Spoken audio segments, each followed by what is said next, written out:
चरित्रे महान संगीत तज्ञांची या अंतर्गत आज आपण जगजीत सिंग गझल गायक यांच्याबद्दल माहिती घेणार आहोत.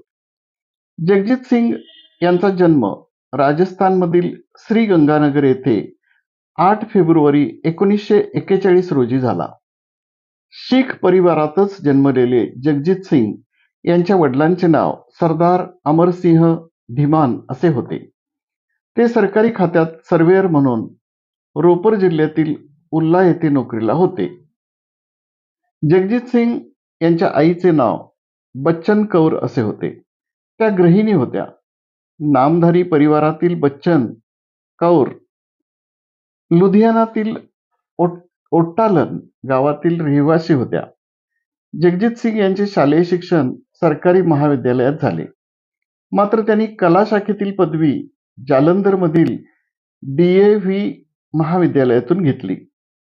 ऑल इंडिया रेडिओच्या जालंधर स्टेशनवर त्यांनी गायन केले. येथूनच त्यांच्या संगीत क्षेत्रातील कारकिर्दीला सुरुवात झाली. पुढे त्यांनी हरियाणातील कुरुक्षेत्र विद्यापीठात पदव्युत्तर शिक्षण पूर्ण केले.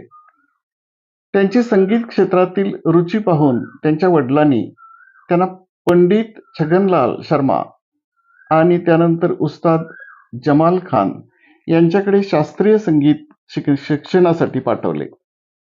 तेथेच ते ख्याल, ध्रुपद, ठुमरीसह अनेक रागधारीचे शिक्षण घेतले. असे असले तरी त्यांच्या वडिलांना वाटायचे की जगजीतने इंजिनियर व्हावे. मध्यमवर्गीय परिवाराच्या साधारणपणे अशाच अपेक्षा होत्या. जगजीत सिंग यांच्या भावंडांनी त्यांच्या संगीत कलेला प्रोत्साहन दिले. मार्च 1965 मध्ये जगजीत सिंग यांनी कोणालाही न सांगता घर सोडले आणि मुंबईच्या मायानगरीत आले. मुंबईत त्यांना अनेक संधी मिळाल्या. जिंगल गायनापासून त्यांचा संगीत कलेत प्रवेश झाला. रुख से पर्दा उठा देख साकिया, बस अभी रंगे महफिल बदल जाएगा हे गीत महाविद्यालयीन स्तरावर सादर करायचे. त्याला भरभरून दाद मिळायची. पुढे त्यांचे मित्र त्यांना भेटले तर या गीताची हमखास फरमाईश करायचे. 1966 मध्ये जगजीत सिंग यांना HMV कंपनीचे आमंत्रण मिळाले. त्यांनी त्यांच्या गझलांचे EP काढले. या EPत जगजीत सिंग यांच्या 2 गझलांचा समावेश होता. या EPवर जगजीत सिंग यांचा एक फोटो हवा होता. त्यावेळी जगजीत सिंह यांचे रूपडे पंजाबी थाटाचे होते. दाढी, पगडी अशा पेहरावात गायक शोभत नाही असे त्यांना वाटले. त्यामुळे त्यांनी पगडी आणि दाढी काढून पूर्ण सपाचट झाले. वडील रागावतील म्हणून त्यांनी अनेक दिवस त्यांना सांगितले नाही. पण मोठ्या भावाला चिठ्ठी लिहून सांगितले की मी आता शीख रूपात तुम्हाला दिसणार नाही. लोक शीख रूपात गायकाला स्वीकारत नाहीत. त्यामुळे आता मी कायमस्वरूपी मुंबईतच राहणार आहे. मुंबईत जगजीत सिंग यांची ओळख चित्रा यांच्याशी झाली. त्या जिंगल गायन करायच्या. सुरुवातीला त्यांना जगजीत सिंह यांचा आवाज अजिबात आवडला नव्हता. 60-70च्या दशकात वर्णभेदामुळे आफ्रिका वेगळा पडला होता. भारत सरकारनेही आफ्रिकेशी संबंध ठेवले नव्हते. अशातच जगजीत सिंह यांच्या आफ्रिकेत गझल गायनाचा कार्यक्रम झाला. त्यामुळे त्यांच्या गझलावर भारताने बंदी घातली होती.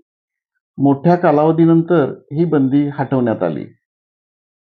जगजीत सिंह यांचा अनफॉरगेटेबल्स हा अल्बम प्रचंड गाजला होता. त्यावेळी ते लंडनमध्ये होते.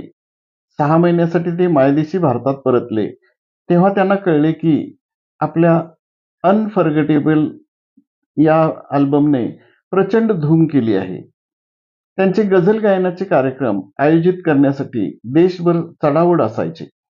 अशातच त्यांच्याशी HMV कंपनीने 80,000चा करार केला. 70च्या दशकात 80,000 रुपये ही छोटी रक्कम नव्हती. जगजीत सिंह यांनी घटस्फोटीत चित्रा यांच्याशी लग्न केले होते. चित्रा यांना पहिल्या पतीपासून मोनिका नावाची एक मुलगी होती. लग्नानंतर या दाम्पत्याला एक मुलगा झाला. त्याचे नाव विवेक. मात्र ऐन तारुण्यात त्यांचा 18 वर्षाचा हा मुलगा विवेकचा अपघातात मृत्यू झाला. हा आघात जगजीत सिंह आणि चित्रा यांच्या सहनशक्ती पलीकडचा होता. कारण विवेक अशा ठिकाणी गेला जिथून तो कधीच परत येणार नव्हता. चित्रा यांनी तर गायनच सोडले. इसवी सन 1970 आणि 1980च्या दशकात गायिका पत्नी चित्रा सिंह यांच्या समवेत जगजीत यांनी केलेल्या गझलांच्या संगीत ध्वनिमुद्रिका प्रचंड लोकप्रिय ठरल्या. त्यांना गझल सम्राट या नावाने ओळखले जाऊ लागले.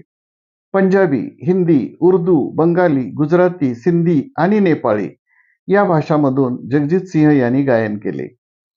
त्यांना भारतीय केंद्र शासनाने पद्मभूषण पुरस्काराने गौरवले. जगजीत सिंह 70व्या वर्षी वाढदिवसानिमित्त संगीतप्रेमींना खास भेट देणार होते.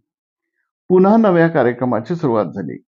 त्यांनी ठरवले की 70व्या वाढदिवसानिमित्त संगीतप्रेमींसाठी 70 कार्यक्रम करायचे. जगजीत सिंह यांचे मन तरुण होते, पण वय साथ देत नव्हते. वर्षभरात 70 कार्यक्रम म्हणजे महिन्याला किमान 6 कार्यक्रम. पण नियतीला हे मान्य नव्हते. 10 ऑक्टोबर 2011 रोजी त्यांनी या जगाचा निरोप घेतला. जगजीत सिंह यांच्यावर अनेक पुस्तके प्रकाशित झाली. मराठीत त्यांच्या जीवन कहाणीवर मेरा गीत अमर कर दो हे महाराष्ट्र टाइम्सचे वरिष्ठ पत्रकार महेश पटाडे लिखित साहित्य प्रतिष्ठानतर्फे पुस्तकही प्रकाशित झाले आहे.